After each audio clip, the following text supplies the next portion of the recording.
अलैकुम रहमतुल्लाहि व बरकातुहू। आप देख सकते हैं कि ये मस्जिद अरिश है।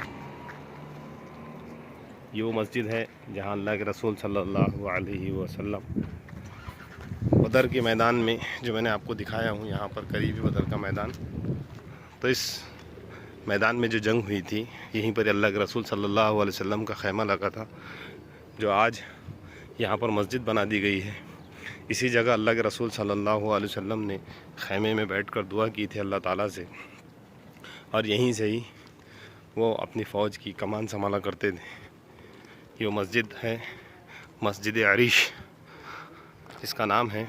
और जब कुफ़ार मक्का जो कत्ल हुए थे तो उनको इसी जगह, यहाँ पर एक कुआं है जो मैं आपको दिखा रहा हूँ। देखिए ये कुआं जो है, यहाँ जो पत्थर दिख रहे हैं जिसको भी बंद कर दिया गया है, ये वो कुआं था जिसके अंदर सारे के सारे कुफ़ारों को डाल दिया गया था।